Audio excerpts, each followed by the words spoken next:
আরজিকর কাণ্ডে আগামীকাল সুপ্রিম কোর্টে শুনানি। পরিবারের আবেদন নিয়ে কাল সুপ্রিম কোর্টে শুনানি হতে চলেছে। সিবিআই তদন্তে কোথায় কোথায় অসঙ্গতি তার উল্লেখ করে মামলা করা হয়েছিল, যে মামলার আগামীকাল রয়েছে হিয়ারিং।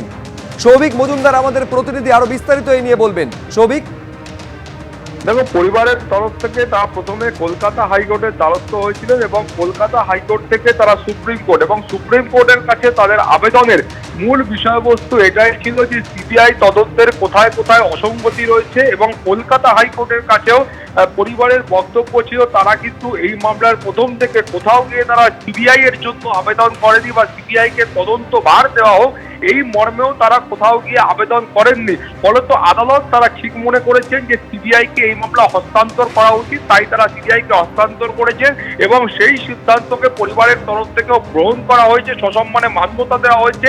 কিন্তু তাদের বক্তব্য হচ্ছে, তাদের শুরু থেকেই একটা বক্তব্য ছিল যে যে সংস্থাকেই তদন্ত ভার দেওয়া হোক তারা যেন ন্যায় বিচার করে, তারা যেন সুবিচার করে। কিন্তু পরিবারের এখন অভিযোগ হচ্ছে সিবিআই এর যে ভূমিকা, সেই ভূমিকায় তারা কিন্তু খুব একটা সন্তুষ্ট নন, তারা কিন্তু খুব একটা খুশি নন এবং তাদের বক্তব্য হলো তারা একাধিকবার একাধিক অসঙ্গতি তারা বিভিন্ন জায়গায় গিয়ে চিহ্নিত করেছেন। তুমি জানো যে নিম্ন আদালতে পরিবারের তরফ থেকে বহু প্রশ্ন তারা সেই প্রশ্ন তারা তোলেন এবং তুলে তারা বলেন যে এই সমস্ত প্রশ্নের উত্তর তারা সিবিআই এর কাছ থেকে খুঁজেছেন, তারা সিবিআই কে বহু লিড দিয়েছেন, কিন্তু সিবিআই এর তরফ থেকে সেই বিষয়গুলোতে কার্যত গুরুত্ব দিয়ে দেখা হয়নি। ফলত তারা প্রথম থেকে সিবিআই এর বিরুদ্ধে যে প্রশ্ন তুলেছিলেন সেই প্রশ্নগুলো একেবারে মামলার শেষ দিন পর্যন্ত, অর্থাৎ গতকাল যখন সাজা ঘোষণা হলো সেই সময় পর্যন্ত এই প্রশ্নের উত্তরগুলো কিন্তু অধরা থেকে গেল। ফলে সেই মর্মেই তারা সুপ্রিম কোর্টে গিয়েছিলেন। প্রথমে তারা কলকাতা হাইকোর্টে এসেছিলেন বিচারপতি তীর্থঙ্কর ঘোষের এজলাসে, কিন্তু মাননীয় বিচারপতি তীর্থঙ্কর ঘোষ তিনি বলেছিলেন যে যেহেতু এই মামলা কলকাতা হাইকোর্টের মাননীয় প্রধান বিচারপতি বিধিসাদ বেঞ্চের নজরদারিতে হচ্ছে এবং এই মামলা সুপ্রিম কোর্টেও বিচারাধীন রয়েছে, ফলত এই মামলার ক্ষেত্রে তার কিছু করা সম্ভব নয়। ফলত উচ্চতর আদালত থেকে এই বিষয়ে ক্ল্যারিফিকেশন নিয়ে আসলে বা স্পষ্ট দিক নির্দেশ নিয়ে আসলে তারপরেই সিঙ্গেল বেঞ্চের তরফে এই মামলা গ্রহণ করা সম্ভব। এবং তারপরেই আমরা দেখলাম যে কলকাতা হাইকোর্টের সিঙ্গেল বেঞ্চের পরে পরিবারের তরফ থেকে তারা একেবারে সরাসরি সুপ্রিম কোর্টের মাননীয় প্রধান বিচারপতির এজলাসে গেলেন এবং সেখানে গিয়ে এই ইন্টারলোকেটারি অ্যাপ্লিকেশন বা আবেদনপত্র দাখিল করলেন এবং সেটা দাখিল করে তারা বললেন যে এই মামলার যে সাজা ঘোষণার দিন সেটা 18 জানুয়ারি একবারে নির্ধারিত করা হয়েছিল, ফলত সেই সময়ের মধ্যে বা তার আগে পরে এবং সুপ্রিম কোর্টের সুবিধা অনুযায়ী এই মামলা গ্রহণ করা হোক। এবং আমরা দেখলাম যে সুপ্রিম কোর্টের মাননীয় প্রধান বিচারপতি গুরুত্ব দিয়ে সেই মামলাটি আগামীকাল শুনানির জন্য দিন ধার্য করেছেন এবং ইতিমধ্যে সুপ্রিম কোর্টের মামলার যে ক্রমতালিকা রয়েছে সেই ক্রমতালিকায় এই মামলা 42 নম্বরে রয়েছে। ফলত যেটা মনে করা হচ্ছে যে আগামীকালই পরিবারের তরফ থেকে যে মামলা করা হয়েছিল সেই মামলার বিচার প্রক্রিয়া সুপ্রিম কোর্টে হবে। এই যে ইন্টারলোকেটারি অ্যাপ্লিকেশন বা পরিবারের যে আবেদন সেই আবেদন সুপ্রিম কোর্টের তরফ থেকে গুরুত্ব দিয়ে দেখা হবে এবং তারপরে পরবর্তী পর্যায়ে যে সুপ্রিম কোর্টের নির্দেশ আছে সেটাও কিন্তু আগামীকাল সুপ্রিম কোর্ট থেকে বেরিয়ে আসতে পারে, এমন সম্ভাবনাও রয়েছে। শুভ্রজিৎ, ধন্যবাদ। সৌভিক,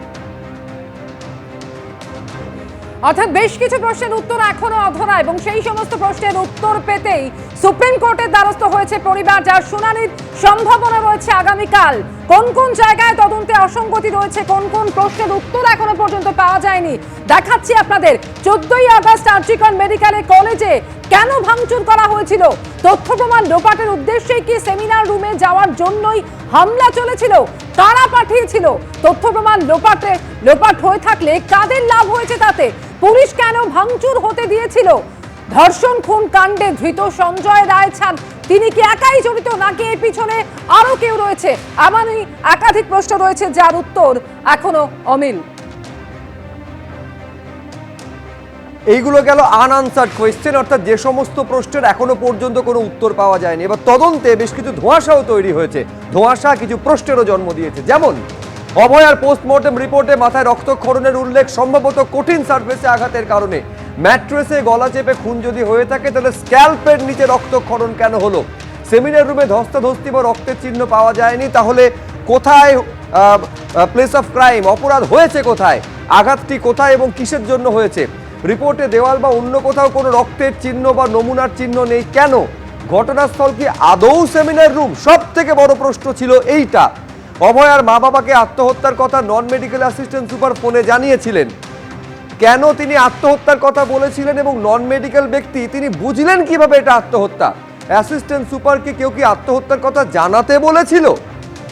সিবিআই চার্জশিটে তার স্টেটমেন্ট কেন অন্তর্ভুক্ত করা হয়নি?